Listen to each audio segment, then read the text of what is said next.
Hello everyone, welcome to my channel Shilpa's daily life. আমার এই নতুন ব্লগে তোমাদেরকে জানি অনেক অনেক ওয়েলকাম আর অনেক অনেক ভালোবাসা। সকালবেলা দেখো একেবারে নিয়ে বসে গেছি চিয়া সিড ভেজানো জল, এখানে নিয়েছি চা, অল্প একটু চিড়ে ভাজা আর নিয়েছি বিস্কুট। তো এটা খাবো।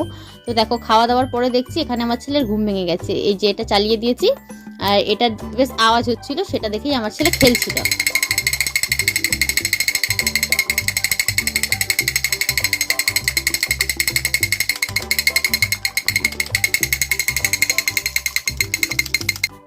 আজকে আমি টিফিন করে নিলাম। এই যে মা আজকে মুড়ি মাখিয়ে দিয়েছিল আলু ভাজা চানাচুর টানাচুর দিয়ে, তো সেটা দিয়ে আজকে খেয়ে নিলাম আর কি। তো দেখো আজকে দুপুরে রান্না করেছিল এখানে পেঁপে সেদ্ধ আর করেছিল মাছের ঝাল, এখানে করেছিল সজনে ফুল আলু ভাজা।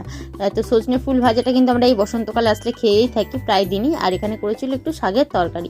তো এটাই ছিল আজকে আমাদের দুপুরের সিম্পল মেনু। ডালটা আজকে আর বানানো হয়নি, এই মাছের ঝালটা দিয়ে খাওয়া দাওয়া করলাম।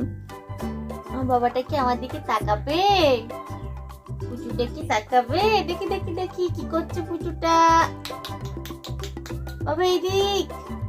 এতক্ষণে বুঝতে পেরেছে যে আমি ক্যামেরাটা অন করেছি, এতক্ষণ বুঝতে পারছিল না।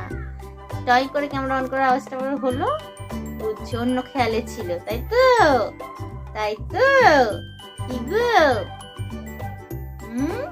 তুমি মায়ের হাতে মাথা রেখে ঘুমাও? ছোট থেকে ঘুমাও এমন করে? আমার একটা ছবি তুলবে বাবা? সন্ধ্যাবেলা দেখো প্রায়ই কিন্তু আমাদের বাড়িতে চপ দিয়ে মুড়ি খাওয়া হয়। যেহেতু সবাই মুড়ি খাই আর বেশ টিফিনটা করা হয় জমিয়ে, তো সেই কারণে কি কি খাবো, কে কি দিয়ে খাবো তা না ভেবে মা প্রত্যেকদিন চপ নিয়ে চলে আসে। আমরা সবাই মিলে চপ দিয়ে খাই। আমার ভাইয়ের তো চপ চাই প্রত্যেকদিন সন্ধ্যাবেলা। দেখো সেটা খেয়ে নিলাম। আর রাত্রিতে মা আজকে বানিয়ে দিয়েছিল আমাদেরকে এগ রোল। বলেছিলাম মাকে যে দোকানে যেরকম বড় বড় রোল হয় সেরকম আমাদেরকে রোল বানিয়ে দিও। তাই দেখো একটা থালা ভরা হয়ে গেছে, মানে বড় করে মা রোল বানিয়ে দিয়েছে, সেটাই আজকে আমরা খেয়ে নিচ্ছি।